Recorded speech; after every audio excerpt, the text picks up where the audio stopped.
Alrighty. Maura Murray. And I am blown away by this. We want to talk about intuition. And in one of my last videos, I talked about how nobody took no tire tracks. Say so from the pickup. I mean, don't get me wrong. The police arriving, the bus driver, and so forth could have ruined any tire tracks, but it wouldn't have hurt to look, right? So I figured I'd go on this Kimmy. I ain't even gonna say her last name. I don't know what this woman's thinking, but that's her over there in the left video chat box. Podcast. I don't know who these people are to the right, but I'll tell you something. Like I always say, I don't know where half these people get their friggin' information, but it's insane. And most of it, when I look up stuff, even Wikipedia don't even have half the stuff that people got. There's always these thoughts, these theories, these ideas that come out. And it's like, what the WFT all the way through this case. And I mean, this podcast distinctively speaks in the beginning of tires. Oh shit, I got excited, but not what I expected. But it is shocking. Now, I didn't watch this whole podcast. It is an hour and 20 minutes long. I don't even know if I will finish it, but I'm going to have to, because I can tell you something right now. All three of these people are just, I don't know. Bump me off is very strange, especially the Kimmy girl. Very strange. I mean, I just lost interest, this girl does live in Massachusetts somewhere, and I don't know where the other two live, but they don't live in Mass, but they're over there talking about how, she says Massachusetts like you, and the guy's like, I don't say that right, and the girl over there on the far right, his partner, must be his wife because they got the same name or something. But,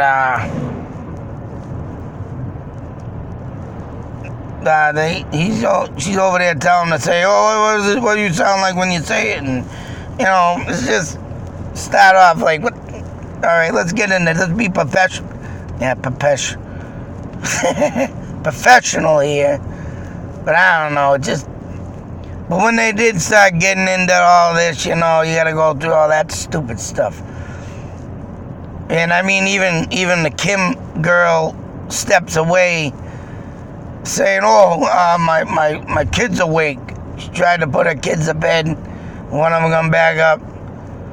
So, I mean, if it's going to be one of them podcasts, and at that, when I will listen to it, it don't even sound like this girl's even talking. You can barely hear her. And supposedly she said something the guy liked, but it's like trying to understand what she's saying. It's, like I say, very bizarre. And, I don't know, and then she's saying she got ADD, attention deficit disorder, maybe. Or I don't know what that abbreviates. That's the only thing I know that ADD is. But whatever. I mean, because of the, interruptions and stuff, it makes you not even want to watch the thing. And the joking, and, you want to just I mean, you gotta do a podcast, especially on serious situations. I mean, I'd be a little more professional about it.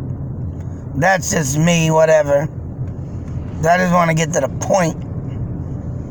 But so now that I blew up all the thing and talking, and I didn't get to the point. No, but if you go to watch this, I mean, it sucks because you just want to skip through stuff. But whatever.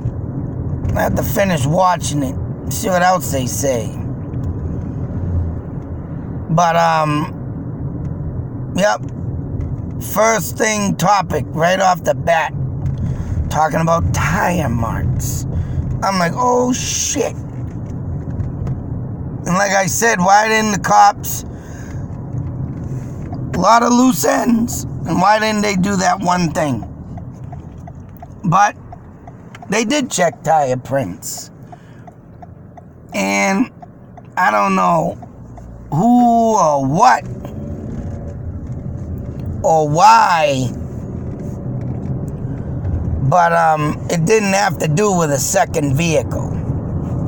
Which still to me, there's been cases that have been,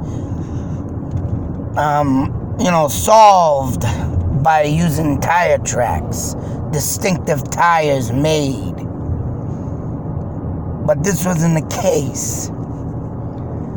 And a lady gets out of work around 8 p.m. and is coming in from the direction now. Now I gotta put it on the, but if anybody wants to watch this, like I said, I can't record it, the talking, because I get copyrighted crap, but check it out. In this Susan Champy, I think that's her name. Yeah, Champy is the woman that was coming home from work, and the guy specifically says that this woman has a remarkable memory. Okay. But the way this goes down still makes me, wonder, how did the tree mark in the hood get there? No snowbank is gonna crumple a hood with a U-dent. There is no snowbank unless that thing's piled straight high with ice. Alright? And it is shaped like a tree. No friggin' way. No way. The way that hood was crumped in, it looked like a tree. But how did the car get facing the eastbound way when it was a westbound accident? I don't care what anybody says now. And this even explains more.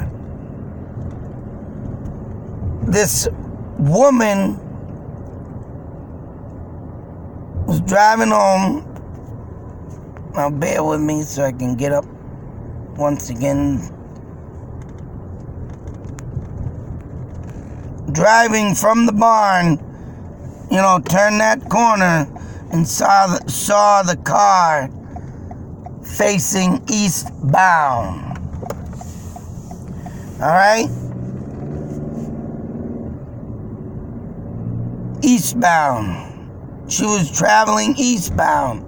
But like I said in my last video, what did she do? Get followed? God damn it. Yawning. From the red pickup truck. Finally gets spooked because it's following her. Turn around and crash because she's speeding back to the gas station. That was my thought and theory. But supposedly that this car was positioned when the police arrived facing the barn. And when that lady got out of work, 8 p.m., the car was facing and going the opposite direction. Yeah, like she was driving east, meaning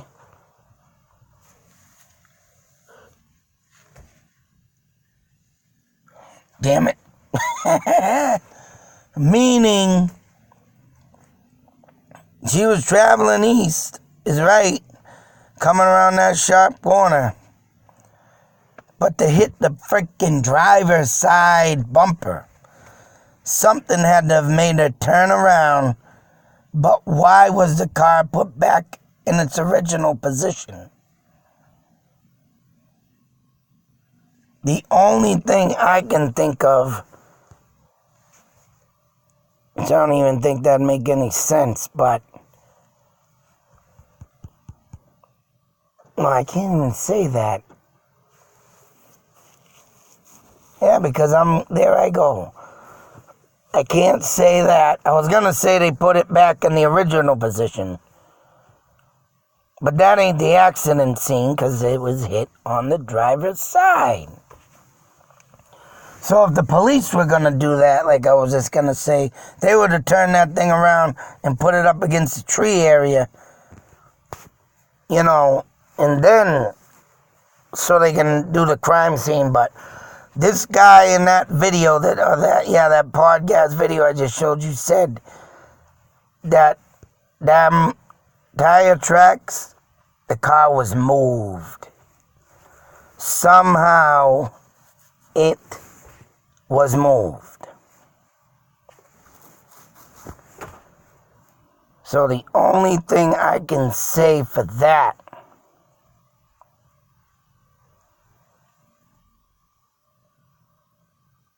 is that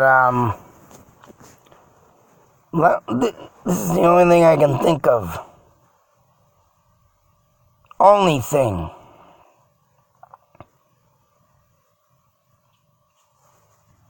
That truck was following her eastbound, just like this, coming up towards us as you're looking at the 112.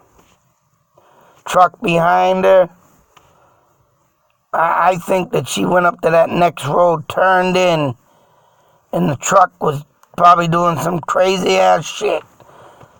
And when she got to this direction, right, was going so fast, slid off, shoo, bang.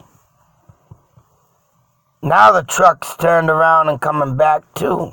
But because of the accident and that white house right over there to the right, he just kept on driving, saying, oh shit, I can't do nothing now. Maura, I believe, probably thought she could maybe get away, because it did say the car was tried to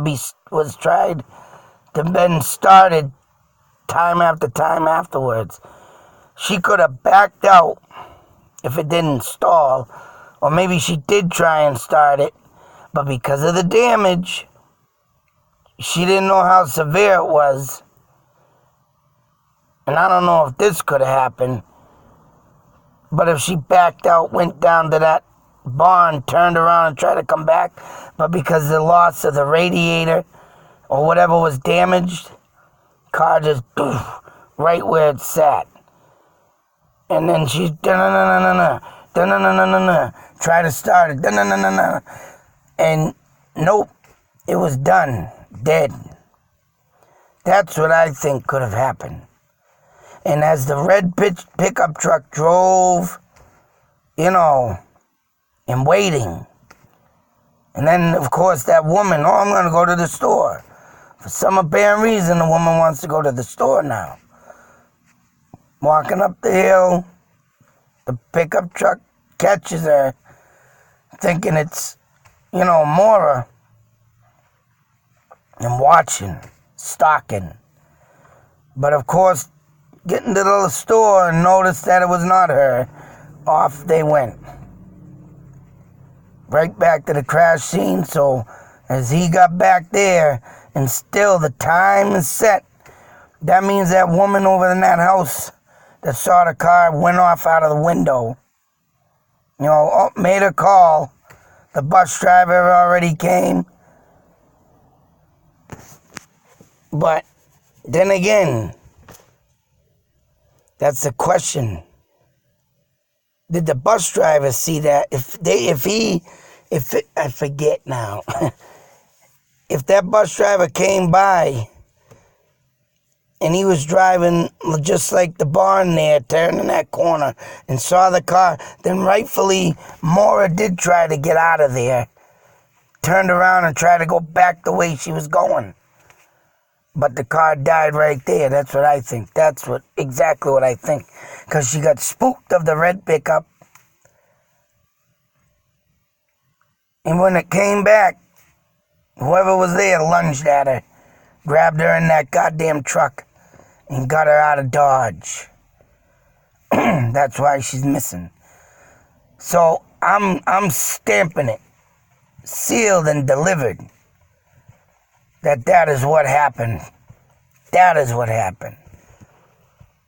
Whoever was in that red pickup, you will find the murderer. And if you could find that goddamn pickup, get some samples. And there was something off this thing, Oxygen, talking about. I watched some other videos. They almost sounded like they said the house is gone, the A-frame house, in this video. Because they say the only thing left, unless they remodeled it.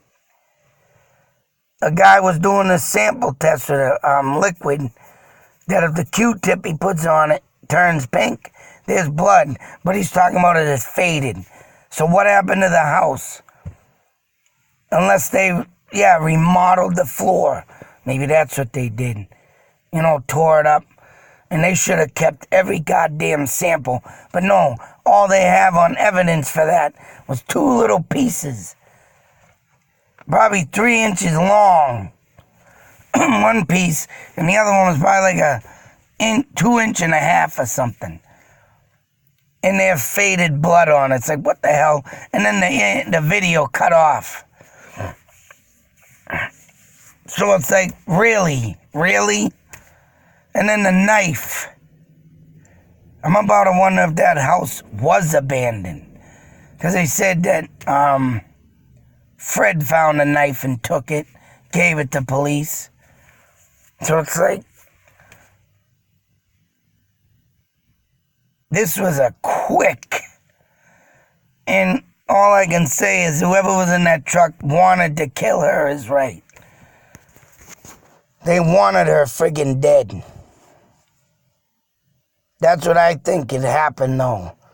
And where the tire tracks, they say where the car was moved, I can almost honestly say, right, that person was chasing her.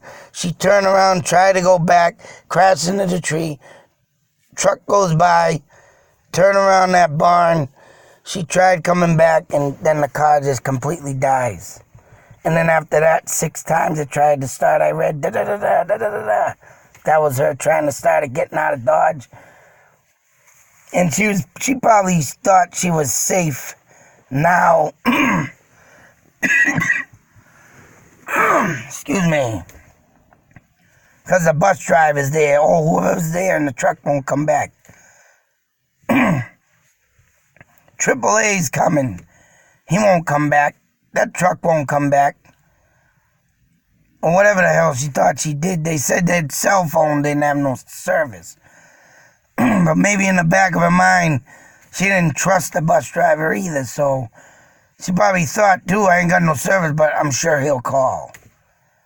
Maybe she got that stuck in her head. But whatever the case may be, she probably thought she was safe.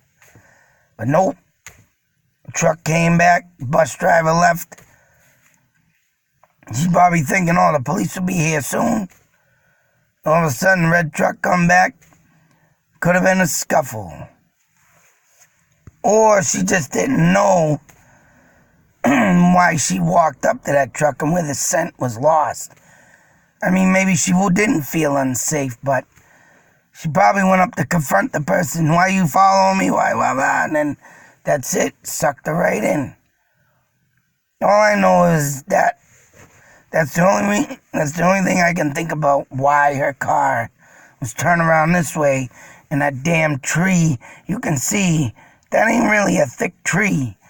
That is enough to leave a crimp in the hood. Honestly.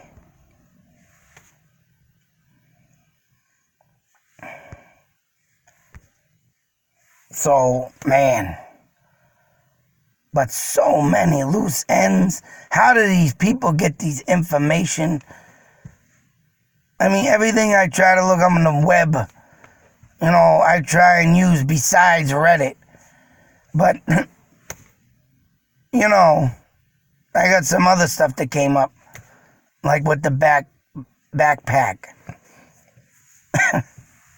It's just insane. Insane. That means that she did have a rightfully backpack. Maybe she took it out to get something when she went up to the pickup that went with her. But I gotta take another screenshot of the picture of her sister sitting over her belongings. I did put it in the backpack video of the thumbnail picture. And then put the face because it wouldn't fit, but that's an original picture of a sister that I want to go over. And there's two big black duffel bags. I want to say there. Hell, I even think she even saved a 2-liter bottle of soda she had in the friggin' car. So it's like, what the I don't know, man. Insane.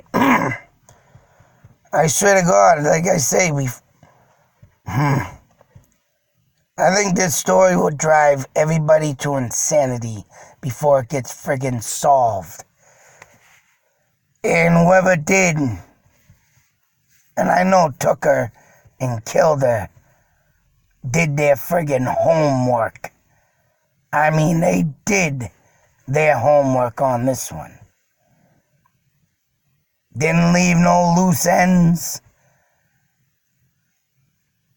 Didn't leave no evidence.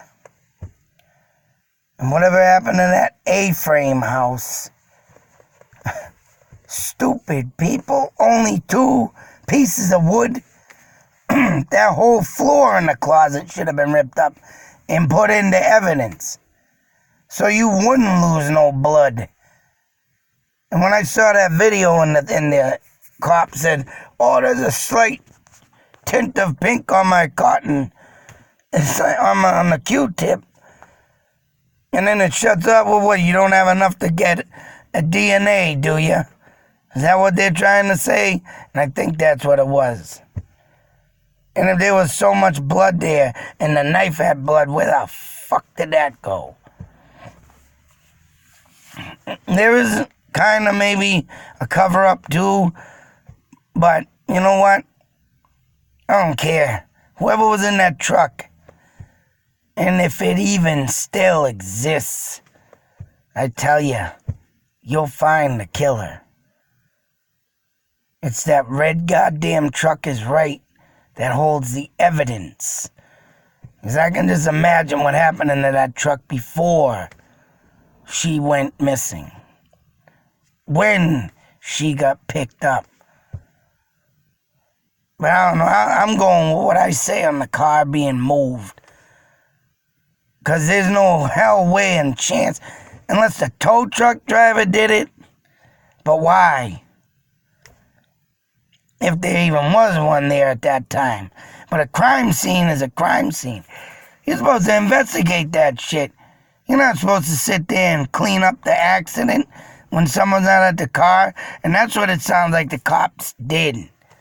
And Cecil drove off to do a suicide attempt call and leave the friggin' scene.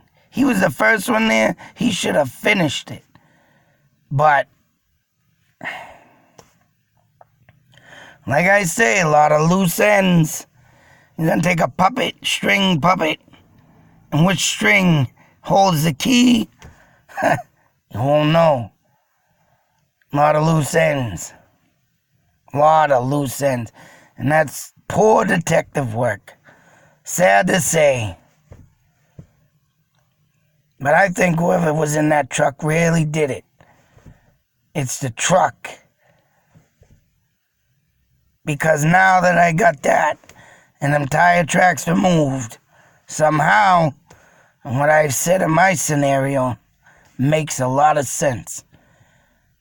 That truck was up there, that truck. You gotta put a face in that truck. You gotta put the person in that truck. Came back and then the truck disappears. Can't be no cop. It can't be the bus driver.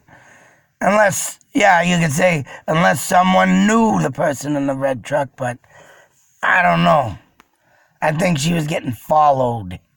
Period. Online stuff.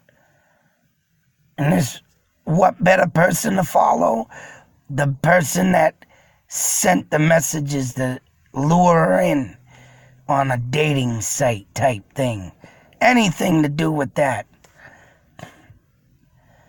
But everybody has their thoughts and theories. Everybody can, these are mine. Nobody's ever listened to them. Call them junk. But you always got to have a different point of view. You always got to think different from what is written, what is there, and who covers what. Because there's a million things you can think of, and you can't always stick on one possible thing. You gotta let it flow. And that's what I do. Try and think of different things. Spark different things. And that's what I think on this one. So, till that next video, be safe, take care, beware. Like I said, you can go on forever with this case. On forever. And it's just a small time frame. Not even 15 minutes. It's like it happened in a high-speed fast-forward on a video. Like, say, your VCR, you fast-forward, it gets to the next scene you like. And all you see is... That's what this case reminds me of. Holy shit. It's insane. And it's different from any other missing case because it keeps going. Different things come up. Unlike, that person was missing. They were seen here, and that was it. This one has got so many witnesses, so many people involved, so many people around it. It's like never ends. And now the car being moved. Holy shit. Jesus Christ. Well, beware out there, people. Beware. You never know who's stalking. And it's sick. Ow.